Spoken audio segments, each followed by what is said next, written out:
ሰላም አለይኩም ወራህመቱላሂ ወበረካቱ። እንዴት ናችሁ? እኔ አልሐምዱሊላህ። ዛሬ እንግዲህ ይዤ የመጣሁት ስለ ወንድ ላወራ ነው። ስለ ወንድ ስል ስለ ባልሽ፣ ስለ ትዳርሽ፣ ስለ ህይወትሽን ነው ላወራ የመጣሁት። ብዙዎቻችን ትዳር ይዘን ነው ከሀገር የወጣ ነው። ትዳር ይዘን ወልደን ልጆቻችን ጥለን ወይም ደግሞ ትዳር ይዘን ሳንወልድ የወጣን ብዙ አለን። ስደት ከወጣን በኋላ እንቀየራለን።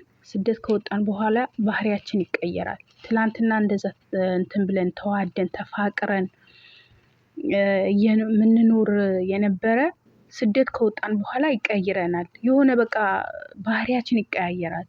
የሆነ ብር ቀየራት፣ ብር ስለያዘች ነው፣ ብር ስላላት ነው የሚባለው። እኔ የሰማሁትን ነው፣ የእውነቴ ነው የምነግራቸው። ሀገር ላይ እንደዛ ነው የሚባለው። አንቺ እስኪ ዝም ብለሽ ባልሽን ስልክ አታውሪ።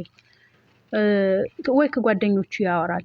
ጓደኞቹ ለሌላ እንደዛ ይቀባበሉትና ውይ አሁን እኮ ብር ይዛለች ከአሁን በኋላ ከሱ ትሆናለች ብላችሁ ነው ምናምን ተብሎ ይወራል። ያን ነገር እንዲወራብን ማድረግ የለብንም። ትዳራችን ላይ ደግሞ ክፍተት መፍጠር የለብንም። ወንድ ልጅ ከወደደን ካፈቀረን የትም አይሄድም ምንም አያመጣም ብለን ነገራቶችን ማበላሸት የለብንም። ለምን? ትዳር ማለት ህይወት ነው። ትዳር ማለት በቃ በአጠቃላይ ትዳር ማለት ልጅሽ፣ ባልሽ፣ ህይወትሽ፣ ቤትሽ፣ ንብረትሽ፣ ሁሉም ነገርሽን ነው ትዳርሽ። እና ለዛ ትዳራችን ያማረ ትዳራችን ስደት በትንሽ ነገር እናበላሸዋለን፣ ባልሆነ ነገር እናበላሸዋለን። የሆነ በቃ የትም አይሄድም ብለን ወስነን እናወራለን። ያን መሆን የለበትም። ለምን? በጣም ለትዳራችን ክብር መስጠት አለብን፣ ቦታ መስጠት አለብን። አሁን ብዙ ሴቶች ሚዲያ ላይ ብር ወስዶብኝ ባሌ እንዲህ ያደረገ፣ ባሌ ይሄን አደረገ። ያለ ጥፋታችን ላይሆን ይችላል። ሳናጠፋ ወንድ ልጅ ሌላ ሴት ሊያይ ይችላል። አንቺ እውነት ከልቡ የሚያፈቅርሽ የሚወድሽ ወንድ ከሆነ ሌላ ሴት አያይም፣ ሌላ ሴት አይመኝም። አንቺ እየበደልሽው፣ አንቺ እየገፋሽው ራሱ በትዕግስት ይጠብቅሻል። ትዕግስት አድርጎ አንቺን ይጠብቃል። ትመለሳለች፣ ትስተካከላለች። ወይ የሆነ ነገር አበሳጭተዋት ይሆናል፣ አናዷት ይሆናል ብሎ የሚል ወንድ በጣም ብዙ አለ። እንደዛም ሆኖ ግን ምንም ቦታ ማይሰጥሽ፣ አንቺ ገባሽ የት ወጣሽ ማይመለከተው፣ ስልክ አወራሹ አላወራሹ ዴንታ የማይሰጠው ወንድ ሲሆን ኦኬ በቃ ለእኔ ለሱ ምንም ነኝ፣ እሱ ለእኔ ፍቅር የለውም ብለሽ ልትይ ትችያለሽ። ግን እየወደደሽ እያፈቀረሽ አንቺ የት ገባሽ የት ወጣሽ፣ እስኪ ስደት ላይ ሆነሽ ለአንድ ቀን ላይ ሳትገቢ ከቀረሽ በጣም የሚንሰፈሰፍ ምን ሆና ይሆናል ምናምን የሚል ወንድ ከልቡ ስለሚያፈቅርሽ ነው። ከልቡ ስለሚያፈቅርሽ። ምንም ለአንቺ ፍቅር የሌለው ወንድ ለምን ወር ስልክ አትዘጊም? የት ሄደች ብሎ ማይፈልግ ወንድ አለ። የምሬ ነው። የት ሄደች ብሎ ማይፈልግ ወንድ አለ። ወር ሙሉ ስልክ ብትዘጊ ግን ከልቡ የሚያፈቅርሽ ወንድ ለአንድ ቀን ስልክ ዘግተሽ ብትይ አንድ ቀን ጓደኞችሽ ባሉበት የጓደኞችሽ ስልክ ካለው ሁሉም ጓደኞችሽ ጋር ይደርሳል። በቃ ይደውላል፣ ይጠይቃል፣ ያፈላልግሻል፣ በጣም ይጨናነቃል። ስልክ ከፍተሽ ሲያገኝሽ በቃ በጣም ሰፍ ብሎ ምን ሆነሻል ብሎ ምናምን እንትን ይላል። እንደዛ ለሚሆንልሽ ወንድ ወላሂ አትራቂው፣ ቦታ ስጪው፣ አክብሪው።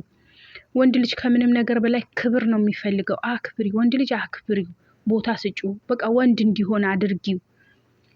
ወንድ በቃ ወንድ መሆን አለበት። ባል መሆን አለበት። ለምን? በቃ የሆነ ልፍስፍስ እንዲሆን የምናደርገው ወንድ ልጅ እኛ ሴቶች ነን። በቃ በነገራቶችን የሆነ በጭቅጭቅ ሲገባ ሲወጣ የት ገባ የት ወጣ፣ ከጓደኞቹ ጋር ከሆነ አንተ የት ነህ፣ ለአንድ ቀን ተሳስቶ ካመሸ ለምን አመሸህ፣ ለምን አረፈድክ፣ በቃ እንደዛ እያልን ስንጨቀጭቀው ወንድ ልጅ በቃ ይልፈሰፈሳል። የሆነ በቃ አለ አይደለም፣ ለአንቺ ንቀት ይኖረዋል። አወራሽ አላወራሽ ዴንታ አይሰጠውም። አወራሽ አላወራሽ ቦታ አይሰጠውም። ምንም ብትዩ አይሰማሽም። ጭቅጭቅ ካለ ከተጨቃጨቅሽው ከተነዛነስሽው ጀመራት። በቃ ስልኩ ሲጮሁላ በቃ እሷ ናት። በቃ እንደዛ መሰልቸት የለበትም። አታሰልቹ። የምሬ ነው። አታሰልቹ። ቦታ ስጩ። ወንድ ልጅ ቦታ ስጩ፣ እንክብካቤ ስጩ፣ አክብሪው።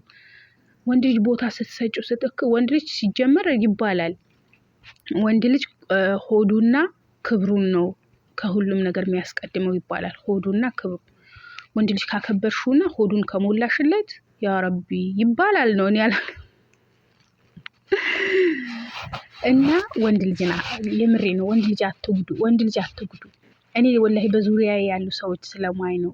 በጣም ሲያፈቅሩ ወንዶች በጣም ሲያፈቅር ከልቡ የሚያፈቅር ወንድ ወላሂ ይጎዳል። እኛ ስናስቀይማቸው እኛ ስንጣላቸው በቃ ምክንያቱ ምንድነው ምን አጥፍቼ ነው እያለ ወላሂ ወንድ ልጅ በጣም ይጎዳል።